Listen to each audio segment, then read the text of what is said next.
Uma enxada na beira do caminho. Este espaço é destinado a todos aqueles que não estão contentes com os conceitos do senso comum sobre as coisas do mundo.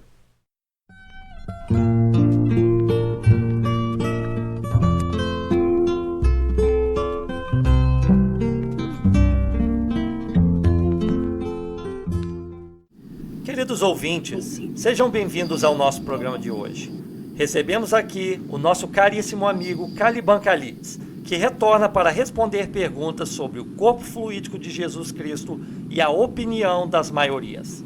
Seja bem-vindo, Caliban. João, muito obrigado mais uma vez pelo convite. Caro Caliban, gostaria de começar a nossa entrevista te confessando que não consegui me convencer com a correlação que você estabeleceu como evidência entre o corpo fluídico, a gêneres e trabalhos espíritas de materialização. Para ser mais claro, não me parece tão evidente que, pelo fato de os espíritos poderem se materializar, Jesus, por consequência, tenha tido um corpo fluídico. Independentemente de sua convicção pessoal sobre o assunto, você concorda que tal dedução é um pouco frágil e por isso talvez insuficiente para o exame racional e lógico de Allan Kardec? João, é o seguinte, vou tentar falar, né, de uma outra maneira sobre esse assunto, né? Eu considero que, e acho que o bom senso também considera, de que não é razoável que nós adotemos como resposta para um enigma uma hipótese que responde apenas parcialmente esse enigma, deixando lacunas, deixando dúvidas, e que nós substituamos por essa explicação insuficiente, vou dizer assim, ou incompleta, e deixemos de lado uma explicação ou uma teoria que responde todos os casos e todas as indagações e todas as obscuridades. Pois é exatamente isso que é a teoria do corpo fluídico de Jesus. Nós falamos aí que a teoria do corpo fluídico de Jesus, ela está intrinsecamente ligada aos trabalhos, né, dos agêneres, né, a teoria dos agêneres, né, e também aos trabalhos de materialização espírita. Primeiro, nos recordando mais uma vez, porque na época atual nós não temos a noção histórica, a noção exata do posicionamento dos acontecimentos durante a história. Mais uma vez eu vou recordar que os trabalhos de materialização, eles eram desconhecidos na época da codificação kardeciana. Eles eram inexistentes. E hoje, como o espiritismo ele já progrediu bastante, né, depois da codificação do século XX, do início agora do século XXI, a gente pode ter a tentação de acreditar de que o Kardec ele soubesse da existência dos trabalhos de materialização. Mas o Kardec absolutamente não fazia a menor ideia de que tais coisas seriam possíveis. Quando ele fala que é fora de dúvida que existe que existe a possibilidade, mas que é evidente que ele não concorda com a teoria do corpo fluídico, né? Pelo que a gente lê dos comentários dele, ele fala apenas hipoteticamente. Ele nunca viu um agênere. Kardec também, ele não tinha essa noção. E por que não tinha essa noção? Porque esses trabalhos não existiam. Isso é importante que fique claro para nós, né, que estamos no ano de 2022, e temos essa tentação de acreditar que tudo aquilo que está, por exemplo, na obra de Chico Xavier fosse conhecido por todos durante o século XIX. Não, absolutamente. Tudo que foi publicado no século XX era desconhecido no século XIX. O ano do século XIX foi o ano da formatação da doutrina, do corpo doutrinário. Mas era impossível ao codificador do Espiritismo ter acesso a algo que ainda não tinha chegado ao seu tempo. Foi só após alguns anos da sua desencarnação, em 1869, que esses trabalhos tomaram corpo. Então, a gente percebe que os espíritas, estou falando, né, dos espíritas, eles não têm essa noção. Eles acham que sempre existiu os trabalhos de materialização e, portanto, quando Kardec dá aquela sua opinião sobre a hipótese do corpo fluídico, ele dá essa opinião sabendo que existem os trabalhos de materialização. Como eu disse mais uma vez, o surpreendente é que depois dos trabalhos de materialização ainda houvessem dúvidas sobre a veracidade dessa possibilidade do corpo fluídico, que para Kardec era uma coisa assim extremamente teórica. Era uma hipótese assim longínqua, né? Ele não tinha noção de como era um agênere. Um agênere, provavelmente, para todo mundo naquele tempo, era muito confundido com a aparição espírita. E também não se sabia exatamente se a aparição espírita ela era uma coisa vista apenas tão somente, né, pelo médium, e não uma coisa que todos pudessem ver e tocar e conversar e etc. Sobre fazendo mais claro, isso o Kardec não sabia.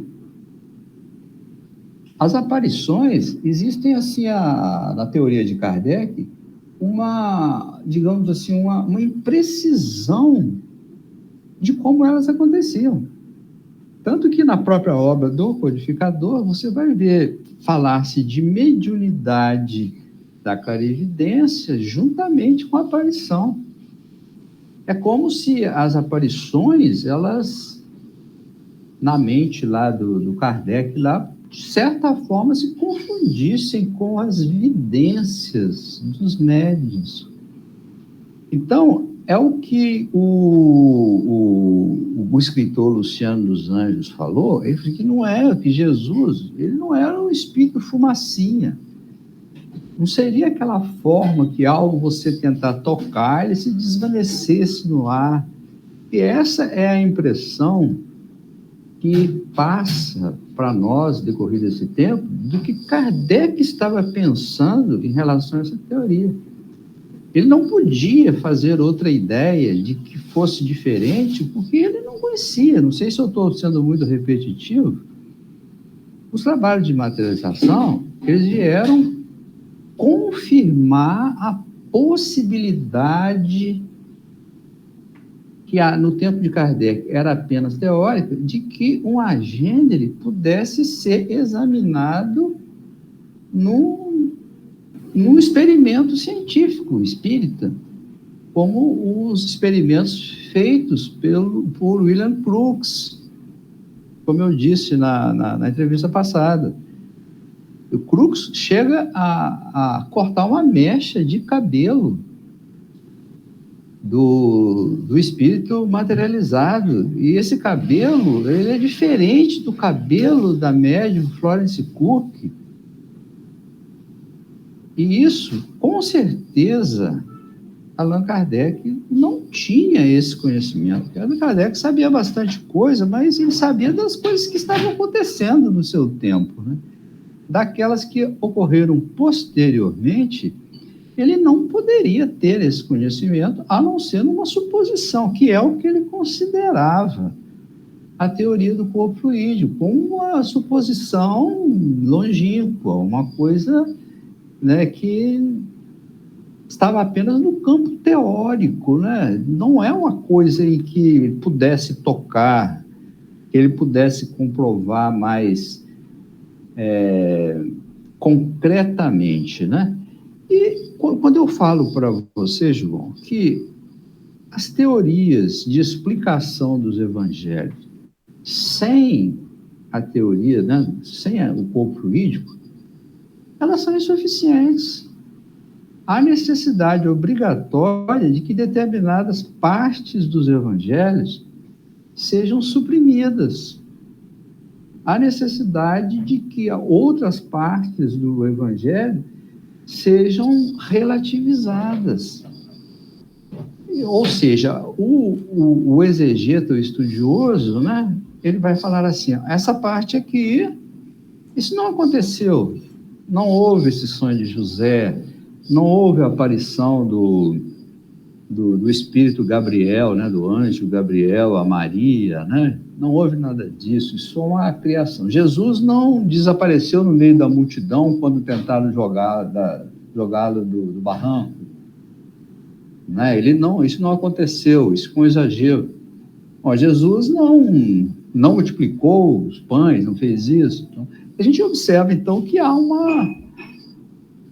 uma tendência de nós negarmos a veracidade, a princípio respeitosamente, né, de dizer que aquilo é uma intenção, que aquilo é uma metáfora, para depois nós negarmos mesmo frontalmente a possibilidade de que o evangelho seja verdadeiro.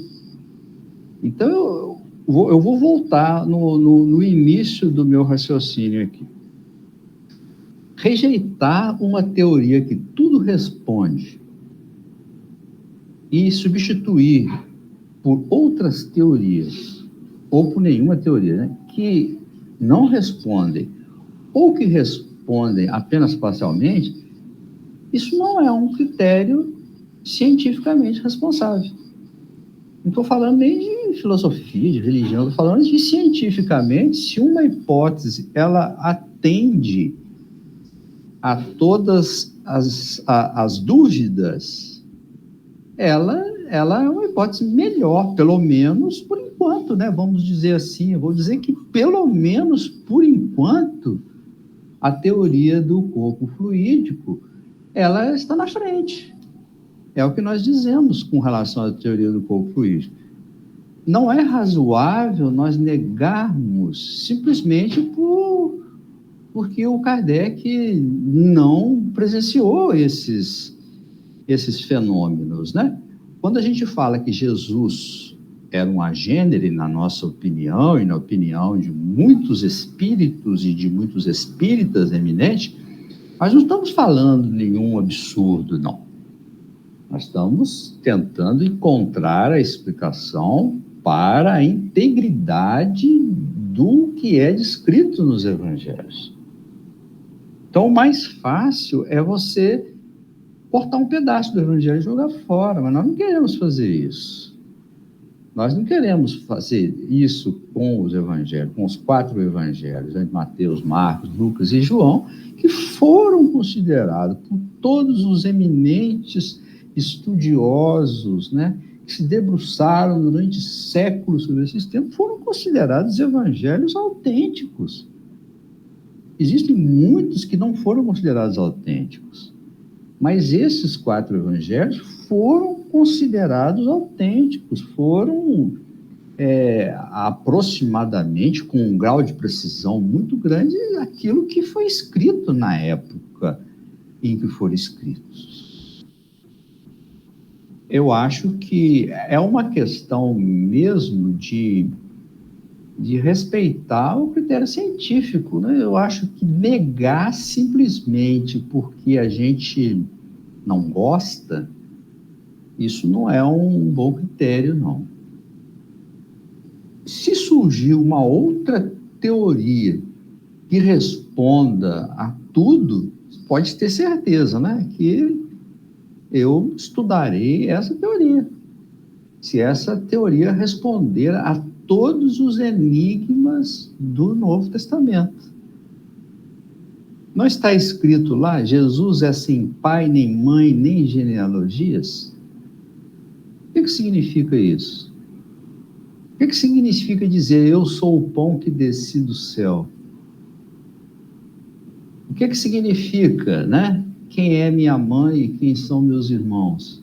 São metáforas apenas?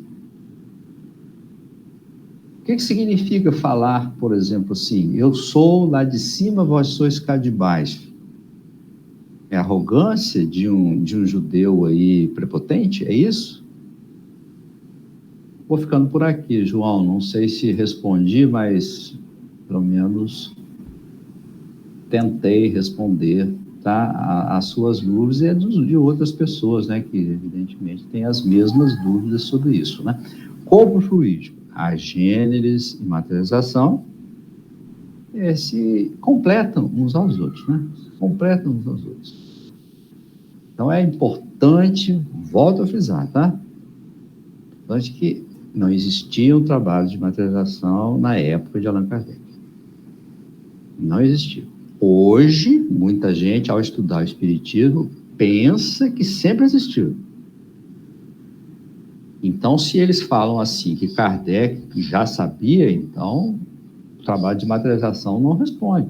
E não é, o trabalho de materialização foram esperados e foram presenciados, e eu disse que Rusteng, me parece, historicamente, teve a felicidade de viver essa época.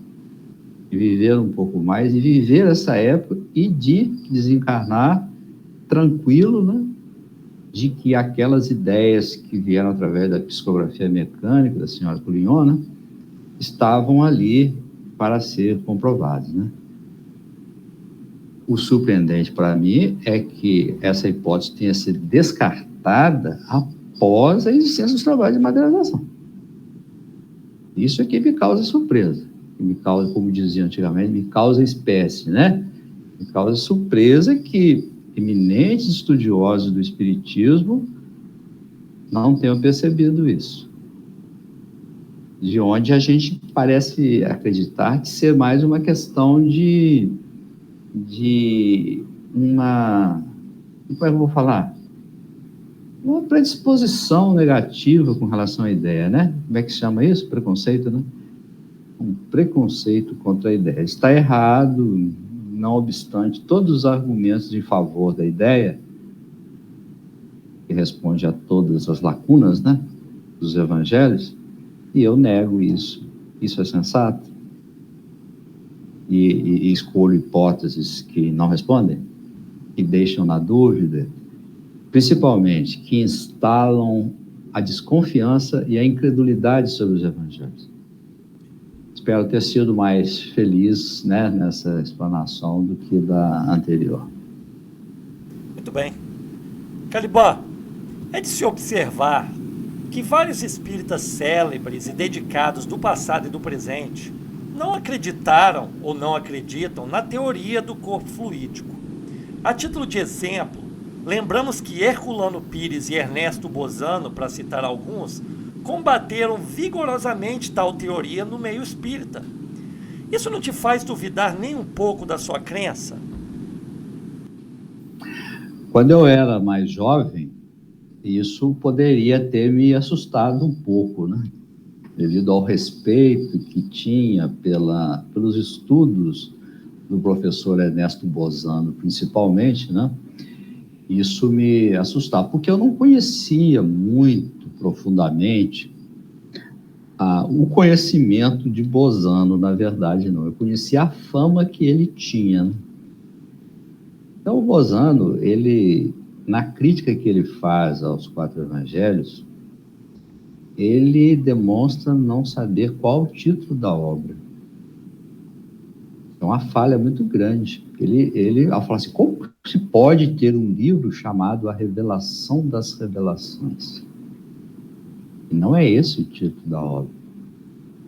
A revelação da revelação, a primeira revelação é a revelação cristã, e a segunda revelação é a revelação espírita. A revelação espírita está revelando o que foi a revelação cristã. Ninguém está dizendo que aquele livro editado pelo Sr. Rustem era a revelação de todas as revelações. Isso é outra coisa muito diferente. Então, o senhor Ernesto Bozano, né, de que teve uma contribuição muito grande para o espiritismo, né? Eu ia falar pelo espiritismo, eu ia falar um modismo antigo do tempo dos meus bisavós, né? Contribuição pelo espiritismo é para o espiritismo, né? Essa contribuição para o espiritismo, dada pelo ilustre professor Bozano, também não o exime de ter cometido alguns senões, alguns erros.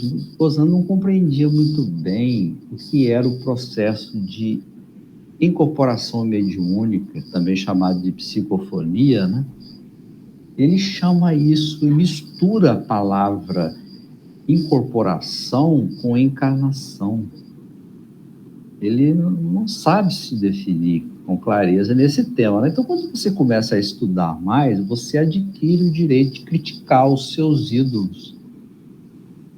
Então, eu adquiri o direito de criticar o Bozano, porque estudei um pouco mais. Então, eu verifiquei, só nessa questão aí, o professor Bozano não foi muito feliz, né? Porque se você não sabe nem o nome do livro, como é que você vai dizer que ele está liquidado? Porque foi o que ele falou, né? Não sei se você sabe. Ele disse, esse Rustem está liquidado. Foi o que Bozano disse.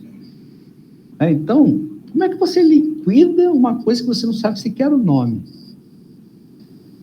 Não teria sido um pouco prematura esta fala do ilustre professor, pelo qual mantenho ainda, né, o respeito pela contribuição dada à ciência espírita, pela grande contribuição que ele deu, mas isso não o torna um especialista em evangelho, não é verdade? Não torna. O fato dele ser um especialista em ciência espírita não torna um especialista em filosofia espírita. Porque os italianos, eles não tinham muita noção do que é o espiritismo de Kardec, não. Não tiveram. Vejam que na Europa, até a Espanha teve os seus médiuns espíritas, não é verdade? Amália Domingos Soler, Portugal teve muitos médiuns espíritas. A Itália não é verdade? A Itália foi um pouco avessa ao espiritismo. Será que porque não é de lá? Será porque não nasceu na Itália, né? E nasceu o espiritismo na Europa, numa nação historicamente rival? Será que existiria boa vontade assim dos italianos, né, em relação aos franceses? Os ingleses também não olhariam com um pouco de desconfiança o pensamento de um professor francês? Kardec não foi chamado de um professorzinho, né, assim, de forma pejorativa, né? Foi chamado de professorzinho e tudo. Porque ele não se apoiou no seu nome, né? Criando pseudônimo e tudo, né? Aliás, não foi ele que criou, não, foi o espírito Zéfiro que falou, foste tu Allan Kardec, né? Em francês, inclusive, não era Alain que se falava, Alain, né? Alain, com 2 L's e A, era a escrita antiga da língua gaulesa. Allan Kardec, né? O Kardec, ele teve, não foi unanimidade, evidentemente, na Europa, né? Mas poucos fizeram como ele fez, né? Com relação ao professor Herculano Pires, eu vou fazer uma observação crítica de que Herculano Pires já acreditou em Rustem. Ele diz isso. Ele diz que na sua juventude ele era encantado pela obra, então que ele gostava muito e seguia o que estava na obra, piamente o que estava na obra de Rustem, acreditava, mas que depois que ele conheceu algumas outras pessoas, essas pessoas mostraram o erro em que ele estava. E ele então disse que ele falou assim, meu Deus, eu estava completamente errado, completamente fascinado. Vejo que a inteligência do professor Filho tinha sido dobrada por Rustem, não é verdade? Ele chegou a acreditar em Rustem. Depois é que ele conheceu outras pessoas e nesse convívio com outras mentalidades poderosas, né, principalmente lá do movimento espírita paulistano, né, e paulista, ele diz, né, então eu vi, são palavras dele, né, eu vi que estava errado e tal. Pô, se ele não tivesse visto, então, se ele não tivesse tido essa iluminação, segundo ele, né, então ele continuaria a fazer parte dos rustenguistas, né. O Luciano dos Anjos, né, ele escreveu um livro chamado Os Adeptos do Rustem, que ele até brinca muito com isso. Ele fala assim, ó, se você acreditou um dia, eu vou colocar seu nome aqui no livro. E ele coloca o nome da pessoa no livro, né? Se você já acreditou. Depois você pode falar que você não acredita. Mas você já acreditou, você já publicou, já falou. Então vai ficar o primeiro. Então eu vou aproveitar assim. Se você se converteu depois, eu vou colocar aqui também. Muito, assim, bom humor, né? Se você se converteu depois, eu vou colocar teu nome aqui, né? Porque tem muitos, né? Tem um professor, Henrique Rodrigues, também, que aconteceu isso, né? Depois ele mudou de ideia. No início ele achava que o Rustem estava certo, né? Depois passou a achar que não estava errado, mas ficou lá no livro. Ele ficou no livro, né? Então, bastava que a pessoa tivesse acreditado, nem que fosse na sua juventude, né? Diz que os jovens são mais, né? São mais impetuosos, né? Muitas vezes estão mais próximos da verdade, que depois, com a maturidade, muitas vezes nos ensina coisas erradas, né? Nós aprendemos a fazer o contrário, né? Às vezes as crianças sabem mais do que os adultos, né? Tem a intuição das coisas certas. Então, o José Herculano Pires, o doutor José Herculano Pires, se eu falar isso, vai acontecer, se o estado de São Paulo espírita vai cair abaixo, né? Vão me considerar aí um herege e tudo, né? Vão querer me queimar e tudo, né? Queimar nas fogueiras da internet, né? Doutor Herculano Pires, poxa, você estava tão próximo da verdade, né? Por que você não continuou, né? Estava próximo, não estava errado, não. O Herculano Pires chegou a trazer, entre os que trouxeram, né, o professor Pietro Baldi para o Brasil. Pô, que beleza, né? Que maravilha, né? Depois, será que ele continuou, mudou de ideia também? Como é que é, né? Como é que a gente fica, né?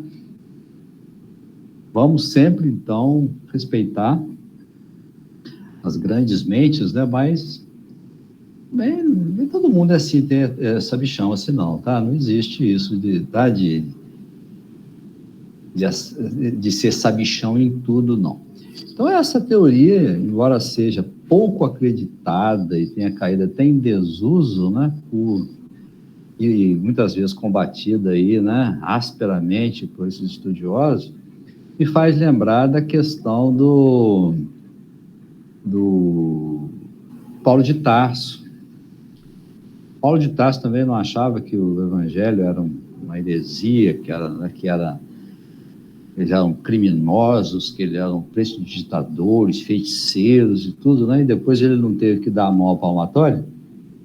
O Ernesto Bozano, o Cesar Lombroso também não escrevia no jornal contra o espiritismo e depois não foi convidado a presenciar lá os fenômenos da Dona Eusápia Paladino e não mudou de ideia. Não foi um Paulo de Tarso do espiritismo, o senhor Lombroso, né? Um grande... se você for perguntar lá pro genro dele, que era o Guilherme Ferreiro, que era um historiador italiano, eu falo assim, meu sogro não bate bem, não. Ele é bonzinho, mas não bate bem, não. Entende isso? Falado lá por ele. É gente boa pra caramba, né? Meu sogro, né? E tudo, né? Mas ele estava falando, não era nem porque quê? Porque o Lombroso saiu, né, de uma descrença, de um ataque ao espiritismo, para se tornar um dos mais ardorosos propagandistas do espiritismo, né? Então ele perdeu o respeito da comunidade científica, assim como o Crookes também perdeu o respeito da comunidade científica, depois que disse claramente que o espiritismo responde a essas hipóteses todas, né? Outros não tiveram tanta coragem assim e inventaram até ciências diferentes, né, para negar o espiritismo, né? Como o próprio ilustre, né, Richer, né? Ilustre Richer. Diz, né, o espírito Humberto de Campos que o Richer morreu sem a convicção da ideia da imortalidade. Mesmo tendo sido um homem que esquadrinhou, né, todos esses fenômenos da metapsíquica, ele não tinha, o ateísmo dele era tão profundo que ele desencarnou sem essa crença. Então, né, o medo da destruição, ele acorda no plano espiritual e ainda verifica que está vivo, mas ainda não acredita em Deus. E segundo, acho que é Humberto de Campos mesmo, tá? Numa obra dele. Realmente eu não tenho assim, exatamente isso, porque eu não tinha o hábito de anotar, né? Mas existe isso que eu estou falando, está na obra espírita. Os espíritos superiores promoveram uma modificação por mérito no Richer. Pelo mérito dele ter sempre procurado a verdade, foi-lhe dada a oportunidade de ter despertado dentro de si a fé. Como que eles fizeram isso? Eles lançaram sobre ele um dardo magnético de fundos superiores na direção do coração, da zona do coração dele. O cérebro dele era bastante iluminado, né, mas existia um descompasso entre o sentimento e o conhecimento, né? Então, Richer chorou no plano espiritual porque percebeu que não tinha outro jeito a não ser a existência de Deus para explicar tudo, né? Ele então chora, então nasce um novo Charles Richer na espiritualidade. Ele mereceu, veja bem, interessante isso. Houve um merecimento daquele sábio para que ele conquistasse a fé. Que tivesse essa firmeza dentro de si, né? Que durante toda a vida ele tateou nas sombras, né? Tateou sem saber. Estava tão próximo da verdade, mas não havia, né? Longe de mim querer desmerecer todo o trabalho científico desse ilustre trabalhador, né, da ciência, que serão sempre para mim, no meu ponto de vista, todos os trabalhadores da ciência, independentemente das suas opiniões, serão para mim benfeitores da humanidade. Todos eles. Acho que merece tanto respeito quanto os grandes filósofos, né, quanto os grandes religiosos, né? Mas, todavia, o meu amigo João, né? O fato de Herculano Pires e Ernesto Bozano não acreditarem no corpo fluídico apenas mostra o quão espinhosa é essa questão. Não quer dizer que, pelo simples fato da autoridade deles, da fama, né, que eles estivessem certos. Quando eu era mais jovem, isso poderia me dar um pouquinho mais de preocupação, né? Mas depois eu fiquei mais velho, né? E comecei a ver que não existe isso de pessoa que sabe tudo em tudo, né? Eu não sei, você sabe, né? Não existe isso, né? Acima de todos nós está a grande verdade que nós pegamos apenas um pedacinho, cada qual, né? Muito bem, Caliban. Uma última pergunta. Me trouxeram a atenção essa semana o fato de que o professor Pietro Baldi, filósofo e cristão que você cita muito aqui, também não endossou essa teoria do corpo fluídico de Jesus. Considerando então que das 3 maiores autoridades no assunto, Kardec, Ubaldi e Rustem, 2 delas não concordaram com a sua hipótese, não seria de se cogitar a possibilidade de os crentes de tal teoria estarem profundamente equivocados, talvez até obcecados ou fascinados? O posicionamento da maioria não deveria abrir seus olhos? Com todo o respeito de quem admira o seu conhecimento e amizade, mas que, claro, também se preocupa com você e a verdade, não devemos nos precaver contra a possibilidade de que nesse assunto você possa estar errado? É claro, João, é claro que nesse assunto eu posso estar errado, como qualquer pessoa pode estar errado em qualquer opinião. Mas eu estarei errado bem acompanhado. Estou bem acompanhado nesse erro. E não se trata apenas do senhor Rusteng. São muitas e muitas personalidades ilustres que também acreditam nesta teoria. Eu sou apenas um funcionário de quinta categoria da ideia de Rusteng. Eu não tenho as competências, não tenho títulos, não tenho nada, só tenho, evidentemente, o ardor da minha fé em relação a isso, evidentemente. Medo de estar errado, a gente sempre tem que ter, né? Mas também tem que ter coragem de defender as próprias ideias. Nós não vamos ficar eternamente tendo medo das nossas opiniões.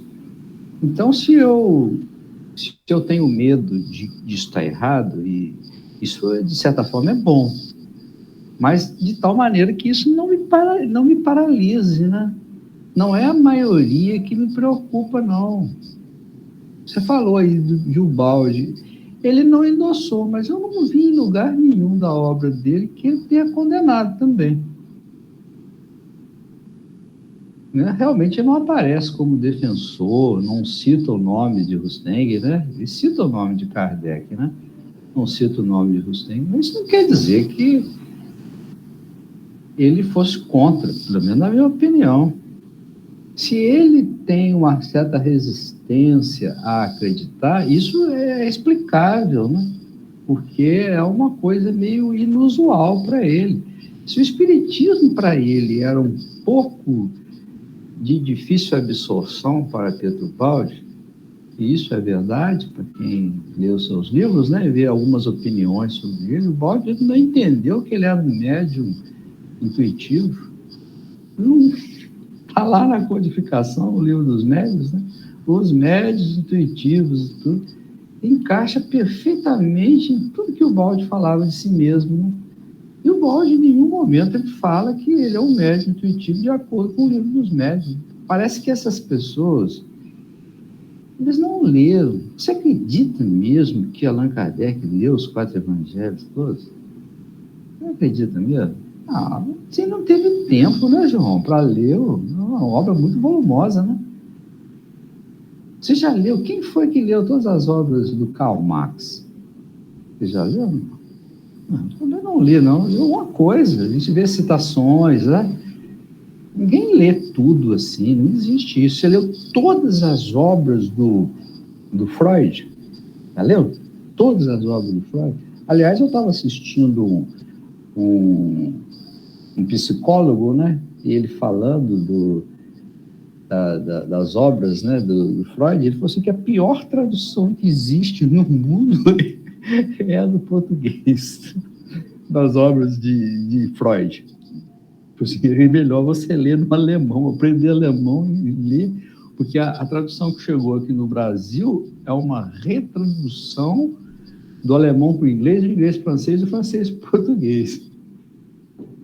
Então, se você quiser ter o pensamento mesmo original do Freud, tem que ler na língua pátria dele, tá? Na língua original. Então, isso que eu estou falando é que todas as pessoas, né, ficam preocupadas, né? A maioria não pensa como você, né? Eu realmente não me preocupo em estar com a maioria. O pensamento majoritário, para mim, não significa muita coisa, não. Pode ser um senso comum. O senso comum nem sempre está correto. Às vezes, e quase sempre, né? Ele está errado, o senso comum. quer ver um senso comum? O brasileiro é um povo que tem um jeitinho todo especial, é como se fosse uma jabuticaba, né?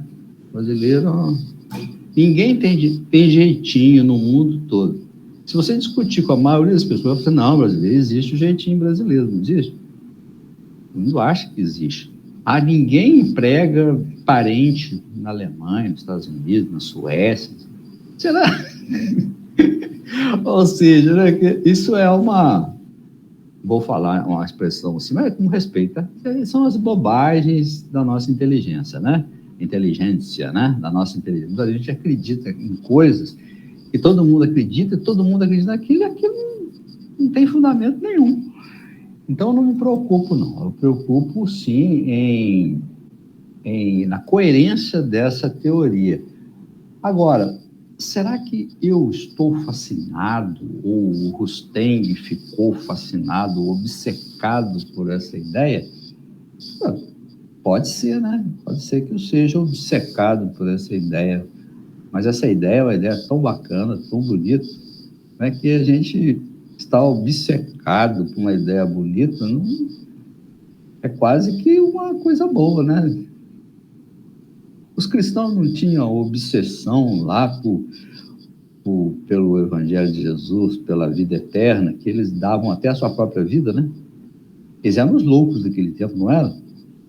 Como é que assim, vocês não prezam a sua própria vida, não? Mas eles é que fizeram a história, né? Se existe alguma coisa de bom na sociedade de hoje, nasceu onde? Nasceu desses loucos lá, né? Nasceu dessa turma que acreditava naquilo que ninguém acreditava, não é verdade? Você imagina, era só mudar de ideia. Renega aí. Renega, vou renegar, tranquilo. Fazer igual uma pessoa que renegou a crença dele cruzando os dedos no dia do casamento dele, né? Certo? Você renega, você renegou, tá? Renegou. Isso é legal? Não, é fácil de fazer, mas né, não é... Se eu renegasse essas ideias que você tem, eu teria que renegar alguns livros do Chico Xavier, por exemplo, tá? Eu não ia me sentir bem em renegar alguns livros do Chico Xavier. Eu teria que renegar algumas palavras de Emmanuel. Teria que renegar também algumas palavras de Humberto de Campos. Será que eu posso ficar falando assim do alto da minha cadeira que Humberto de Campos é um maluco obcecado? Tem gente que fala, tem gente que diz isso, né? Que o Emmanuel, eu vi num livro assim, Emmanuel tem que tomar conta do Humberto de Campos, porque o Humberto de Campos começou a falar muita bobagem. Olha o que já inventaram no movimento espírita. O prefácio do livro Brasil, Coração do Mundo é de Emmanuel. Mas o pupilo dele, que ele está prefaciando, ele tinha que ficar vigiando ele, senão ele falava bobagem. Que prefaciador mais, né, estranho, né? Então você não prefacia a obra desse moleque, né? Não é isso? Do Humberto de Campos, né? Então eu teria que discordar do doutor Bezerra de Menezes. Meu Deus, só de eu pensar nisso me dá um frio na alma. Bezerra de Menezes falou que essa obra é preciosa. Olha as palavras do Bezerra: preciosa e sublime. Será que ele estava equivocado, igual a Fulano Pires? Era na juventude dele, depois ele mudou de ideia, chegou no plano espiritual, lá viu que não era isso. Será? O Bezerra se equivocou e tudo? Tudo é possível, né? É possível que o Bittencourt também não fosse tão inteligente assim como parecesse, né? Embora fosse político, fosse poeta, né? Vocês sabiam que Bittencourt Sampaio foi parceiro de Carlos Gomes? Fazia letras para as músicas do grande Carlos Gomes?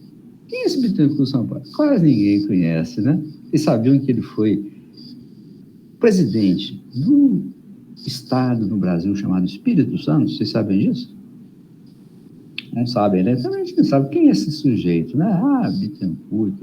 Eles falam aí que é o mentor da Federação Espírita Brasileira, né?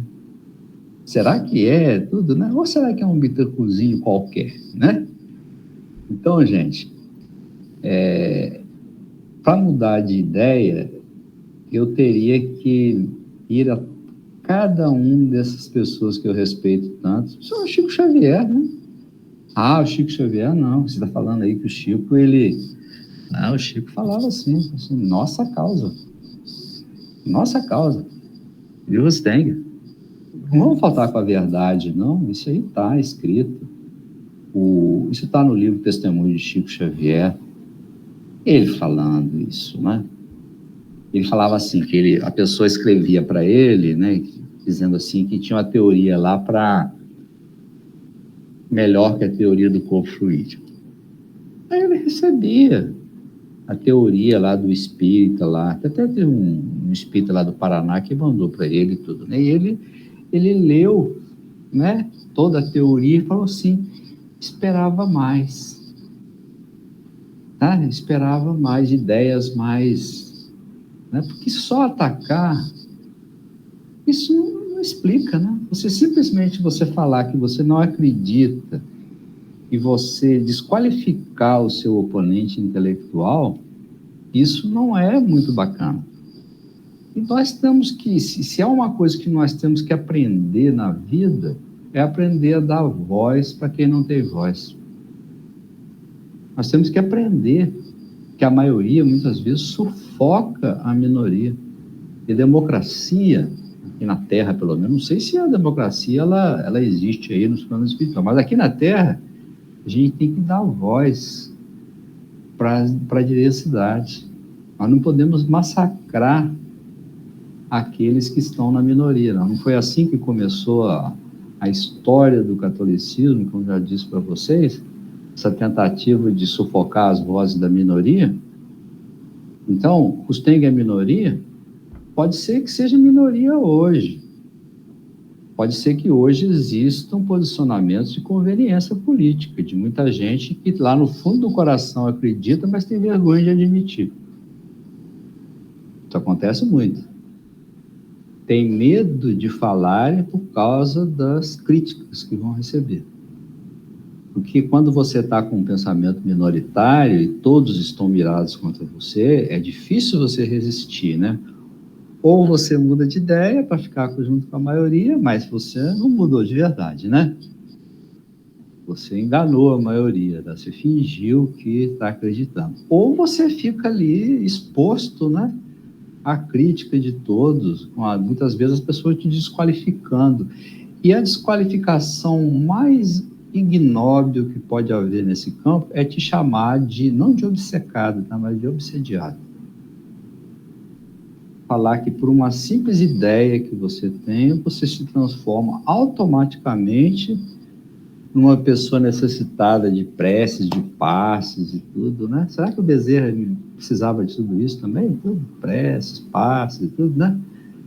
Será que alguém teve coragem de falar para o Bezerra de Menezes que ele era obsediado por causa dessas ideias? Será que alguém tinha coragem de falar para o Chico Xavier que essas ideias eram obsediadas? Não, eles podem falar aqui para o Caliban, que o Caliban não é nada, né? Então, o Caliban você pode bater nele à vontade. Mas no Chico Xavier você não faz isso, não é verdade? Todo mundo fica um pouquinho, pelo menos era assim, não sei hoje. Antigamente era assim, né? O pessoal respeitava as pessoas com uma certa autoridade, né? Hoje, eu me lembro de estar conversando com um rapaz que dirigia uma instituição espírita, né? Então eu disse aí, Emanuel falou isso. Aí, não, Emanuel, desculpa, ele falou assim, isso é isso. Eu falei assim, não, Emanuel fala o contrário disso que você está falando. Ele falou assim, não concordo com esse Emanuel, não. Tá? Assim, simples assim. Foi autêntico, né?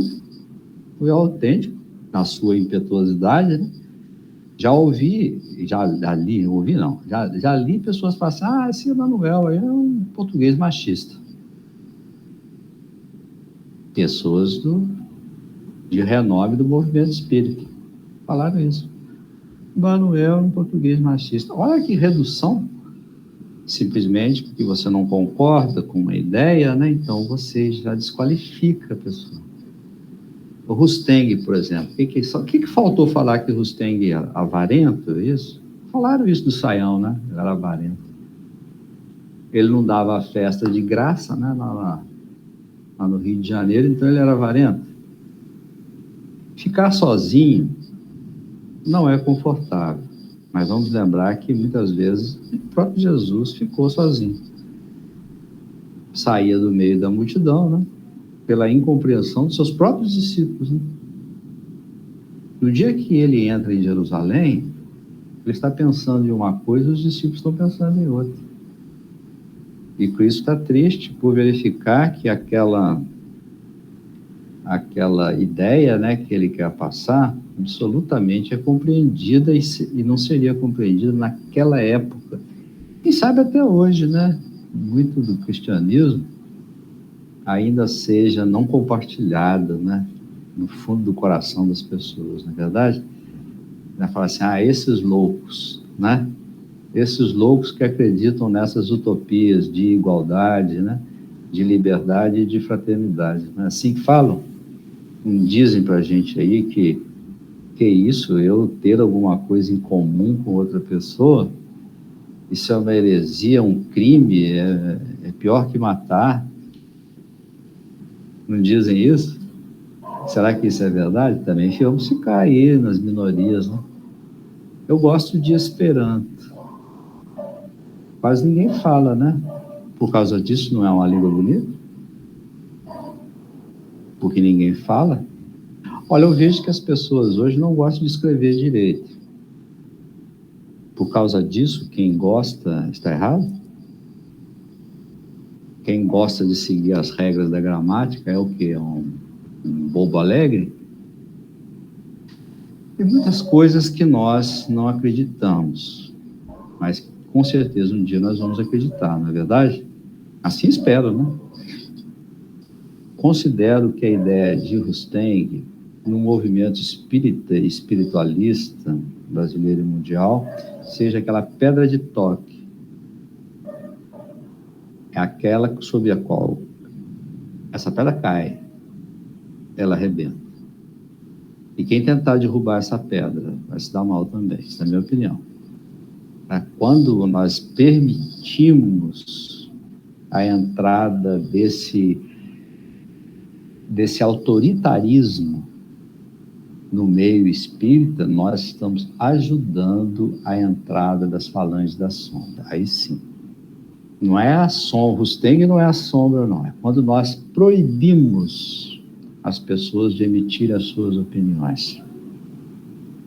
Isso de forma respeitosa, ninguém está aqui querendo autorizar nem, não, a minha ideia é o seguinte, eu quero botar fogo no centro espírita. Não, é lógico que não, né? Mas se isso é uma opinião só, por que não emitir?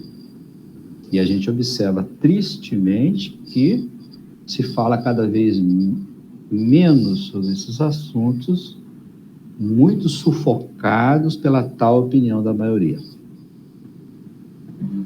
Não fica bem, a pessoa recua, né? Diante disso. Eu mesmo faço isso, tá? Faço isso também no meu dia a dia. Quando percebo que não dá, você não vai conseguir sucesso, né? Naquilo você não é covardia, você quer viver em paz com todo mundo, né? Muito bem, chegamos ao final do nosso programa de hoje. Gostaríamos de agradecer os nossos caríssimos ouvintes pela audiência e, claro, o nosso amigo Caliban Calitz pela participação de sempre. Muito obrigado e até a próxima. Até a próxima, obrigado pela paciência. E aqui encerramos esse podcast. Muito obrigada por sua companhia. Gostou? Então se inscreva no nosso canal e nos acompanhe. Até logo!